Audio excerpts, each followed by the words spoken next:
Thanks, Barney. I wasn't going to say anything, but when you picked on me, I thought, well, I think this has been a helpful conversation and an interesting one, and I hope that we'll take something very positive out of it. And I want to say one positive thing, but begin with something that's more difficult. You rehearsed the phrase yesterday a couple of times. I think that the story should be written by pens without emotional ink. Yeah. And it's a nice journalistic turn of phrase, and I'm sure there's wisdom in it. But as you know, when you told me it, I thought, I'm going to think about that, and I have thought about it overnight, and I don't agree. I think it's impossible, and I'll tell you why. My background is I'm a Methodist minister. I've been involved in the Wave Trauma Centre for 28 years, and my father was an RUC officer, was shot dead by the IRA in 1985. Saturday, a week ago, Gail Walker had a very powerful piece in the Belfast Telegraph reflecting on the murder, 25 years since the murder of Constable Graham and Johnson and Lurgan. And finished with a little piece where Louis Graham, or Louis Johnson, I can't remember which one of the children it was, who was a child, 9 or 10 at the time, his dad was murdered, said that when he became a father, he felt the pain of the loss of his father in a new way, like his grandfather. And I was moved deeply, and I sat at my computer that Saturday morning and I wrote the Telegraph, the letters last week, if you want to see it.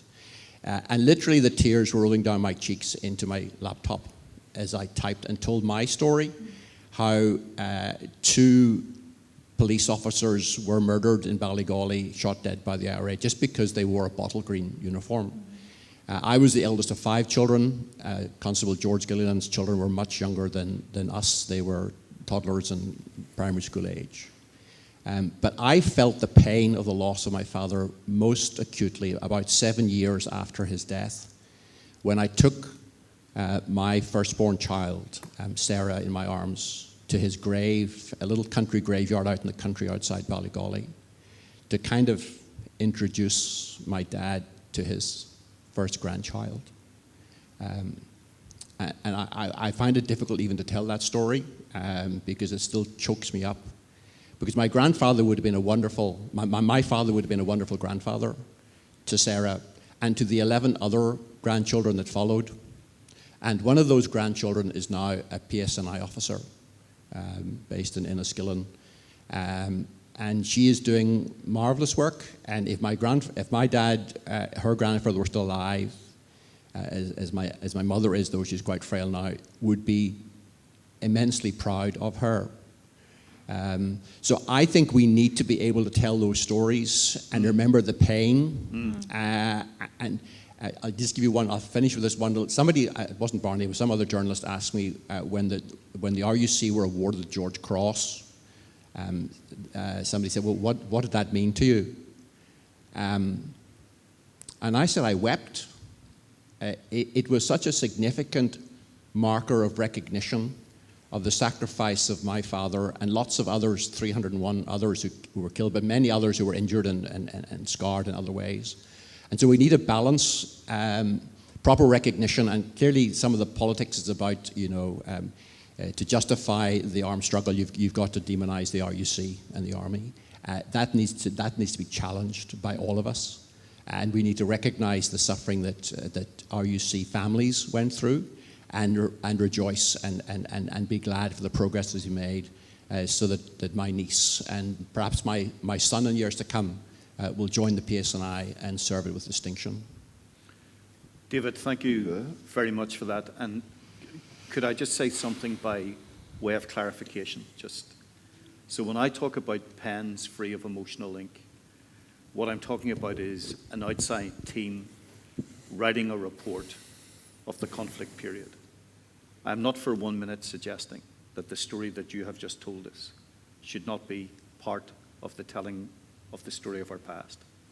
I think part of our problem over the past 30 or 40 years is that many of us remember the headlines of the conflict and we forget those who died on their own, or those who became numbers in our news when the conflict became so normalized. So I just want to be absolutely clear that story that you have just told, I'm not suggesting should not be told. It should be a central part of the storytelling of the conflict period.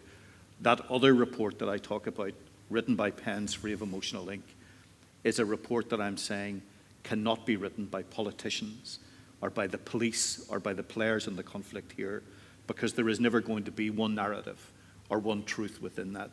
And I think what we need is an assessment from outside of us, in the same way that we needed George Mitchell to help with our politics, the Shastelin to help with weapons, and Patton to help with policing. That's what I mean by that comment, David, and I hope that makes that comment that I made yesterday a bit more clearly expressed. Roger. David, thank you very much for that. And in actual fact, it really hit home with me, because Louis's dad was called David, and his nickname was Spike. And he would have been based in Magherafelt with me, and he lived in Lisburn, I lived in Hillsborough. We were to travel together, so when we were both based in Magherafelt, I would have got to know Spike, who was the police officer who was murdered in Lurgan in the late 90s. And no decenter, less sectarian, more almost hippie-ish police officer could you have who didn't have a single bad bone in his body.